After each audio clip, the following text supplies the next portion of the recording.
Good morning students, welcome to your BEd first year class online class. आज हम अपने प्रथम कक्षा में पढ़ेंगे भारतीय प्राचीन शिक्षा मान सकते हैं या प्राचीन भारत की शिक्षा पद्धति। वे कह सकते हैं कि यानी एंशिएंट इंडिया एजुकेशन में जो मेथड्स अप्लाई किए गए हैं, जो इसके बारे में पढ़ेंगे। भारत का अतीत अपनी ज्वलंत विशेषताओं के कारण बड़ा ही उत्कृष्ट है। उसी में हम लोग वैदिक कालीन शिक्षा के दो रूप में बौद्ध युगीन शिक्षा, उपनयन संस्कार, ब्रह्मचर्य आश्रम, गुरुकुल शिक्षा व्यवस्था, गुरु शिष्य संबंध, शिक्षा का पाठ्यक्रम, अध्यापन विधि, अनुशासन और स्त्री शिक्षा के बारे में पढ़ेंगे। कल भी हम लोगों ने इस पर कुछ चर्चाएं की थी, उसी के साथ आगे क्रमशः करते हुए हम लोग आगे बढ़ते हैं। आज हम ब्रह्मचर्य आश्रम से शुरू करेंगे। इसके पहले हम लोगों ने पढ़ा है वैदिक कालीन शिक्षा के दो रूप पढ़ा था, जिसमें परा और अपरा की बात की गई थी। बौद्ध युगीन शिक्षा व्यवस्था की बात की थी, उपनयन संस्कार की बात की थी। आज की कक्षा हम शुरू कर रहे हैं ब्रह्मचर्य आश्रम से। मनुष्य जीवन के प्रथम 25 वर्ष के भाग को ब्रह्मचर्य आश्रम की संज्ञा प्रदान की जाती है। इस अवधि में मनुष्य विद्यार्थी बनकर या रहकर गुरु के से शिक्षा प्राप्त करता है तथा शारीरिक, मानसिक एवं आध्यात्मिक प्रगति करता है। 8 वर्ष की आयु में उपनयन संस्कार के पश्चात ब्रह्मचर्य अवस्था में गुरु की आज्ञा एवं अनुशासन में रहकर शिक्षा प्राप्त करता है। उसका जीवन आमोद प्रमोद से दूर संयम तथा सदाचार से व्यतीत करता है। इसके बाद होता है गुरुकुल शिक्षा व्यवस्था। प्राचीन शिक्षा क्रम आज से सर्वथा भिन्न था। शिक्षा का प्रचलन बहुत कम था। शिक्षा की व्यवस्था प्रायः गुरुकुलों के में होती थी। वे वनों या पर्वतों के रमणीक एवं सुरम्य वातावरण में की प्रकृति के गोद में स्थित होता था। इसमें छात्र जीवन बहुत शांत, सरल और सदाचार पूर्ण था। शिक्षा का उद्देश्य शारीरिक, मानसिक, बौद्धिक तथा आध्यात्मिक शक्तियों का विकास करना था। गुरु सदुपदेशों द्वारा छात्रों का मार्गदर्शन करता था और ब्रह्मचर्य पालन द्वारा सात्विकता, इंद्रिय विग्रह तथा ब्रह्म की स्थिरता पर बल दिया जाता है। गुरु और शिष्य में निकटतम संबंध था।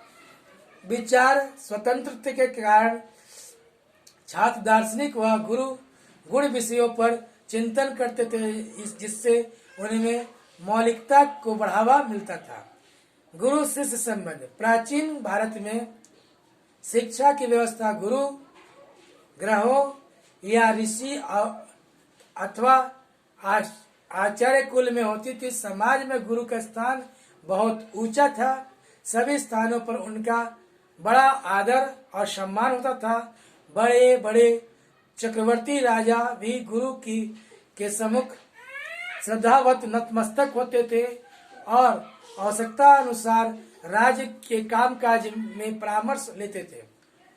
छात्र गुरु के प्रति बड़ी श्रद्धा, भक्ति का और सेवा भाव रखते थे। उनके प्रति व्यवहार में शिष्टता और विनम्रता का परिचय देते थे। वे गुरु को पिता से भी बड़ा तथा ईश्वर तुल्य समझते थे। गुरु की आज्ञा का पालन करना वे अपना धर्म समझते थे। गुरु के भी अपने शिष्यों के प्रति बड़ा स्नेह रखते थे और निरंतर उनके ज्ञान का विस्तार करते थे। साथ ही साथ उन्हें अपने शिष्यों के ज्ञान पर भी गर्व होता था। उनका सर्वांगीण विकास करना उनका प्रमुख उद्देश्य होता था। अतः प्राचीन काल में गुरु व शिष्य का पारस्परिक संबंध बहुत घनिष्ठतम या घनिष्ठता पूर्वक था या घनिष्ठ था। शिक्षा का पाठ्यक्रम। उस समय का पाठ्यक्रम जो था, प्राचीन काल की शिक्षा क्रम में पाठ्य पुस्तकों में दर्शन, व्याकरण, ज्योतिष एवं तर्क विज्ञान आदि को उच्च स्थान प्राप्त था। मंत्रों में छंद, कल्प और निरुक्त आदि प्रमुख थे। भाषा ज्ञान में वर्ण, मात्रा, स्वर, शुद्ध उच्चारण तथा संधि पर विशेष बल दिया जाता था। सैद्धांतिक एवं मौलिक पाठ्यक्रम के अतिरिक्त उनके प्रयोगात्मक तथा व्यवहारिक पक्ष को भी उचित स्थान दिया गया था। गुरु अपने अनुभवों द्वारा छात्रों के आचरण तथा व्यवहार को प्रभावित करते थे। अतः सैद्धांतिक तथा प्रायोगिक में बहुत साम्य था। शास्त्रार्थ मतलब शास्त्र को आम प्रथा थी। शास्त्र को जानना सबको जरूरी था। वाद विवाद तथा तर्क का भी निरंतर संकेत मिलता है। अध्यापन विधि, उस समय की अध्यापन विधि जो प्राचीन काल में शिक्षा का अध्यापन विधि का आधार मनोवैज्ञानिक था।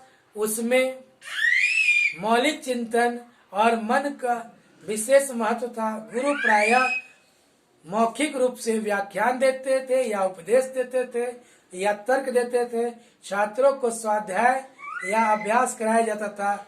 वे प्रायः वेद मंत्रों को कंठस्थ करते थे। समय समय पर चर्चा तथा संगोष्ठी का आयोजन भी किया जाता था, जहां छात्र तर्कों द्वारा अपनी विद्वता का परिचय देते थे। इस काल में शुद्ध उच्चारण पर विशेष बल दिया था। छात्रों को इसका विशेष अभ्यास कराया जाता था और साथ ही साथ जो शिक्षक शंका समाधान भी की प्रथा प्रचलित थी, जिसमें छात्र प्रश्नों द्वारा गुरु से अपने शंकाओं का समाधान करता था। गुरु इस प्रकार की क्रियाओं से विशेष प्रसन्नता का अनुभव करते थे। कभी उनको बुरा नहीं लगता था कि बच्चे कुछ पूछ रहे, वो उनकी शंकाओं को दूर करने में अपने आप को प्रसन्न महसूस होता है। अनुशासन, गुरुकुल कुल प्रथा में अनुशासन की व्यवस्था बहुत अच्छी थी। सामान्यतः छात्र आत्म अनुशासित होते थे। भूल करने पर दंड की व्यवस्था थी, किंतु उसका उद्देश्य आत्म सुधार या अंतरकरण की शुद्धता थी। आध्यात्मिकता उपवास की प्रथा का प्रबलन था। ब्रह्मचर्य पालन के कारण छात्रों को कठिन परिश्रम का अभ्यास दिया जाता था।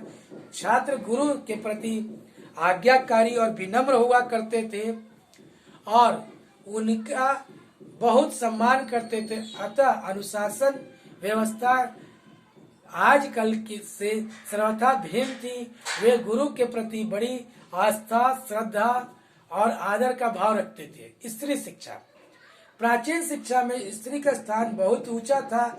उन्हें अर्धांगिनी कहकर पुकारा जाता था। डैट मीन्स वो आधांग हुआ कर माना जाता था। वे सभी कार्यों में समान रूप से परामर्श देती थी। उनकी शिक्षा की ओर विशेष ध्यान दिया जाता था। उन्हें श्रद्धा, उषा, अदिति या इंद्राणी आदि अनेक उच्च प्राप्त हुए हैं का उल्लेख प्राचीन काल में मिलता है। इंद्राणी वगैरह के बेस पर भी बोलते थे कई समय। शिक्षा के क्षेत्र में स्त्रियों को पूर्ण स्वतंत्रता थी और उनके साथ समानता का व्यवहार किया जाता था। समाज में उनका बड़ा सम्मान था। जो कि आज पढ़े हैं, उसके बाद कल की कक्षा में हम लोग प्राचीन शिक्षा प्रणाली की प्रमुख विशेषताएं पढ़ेंगे। धन्यवाद।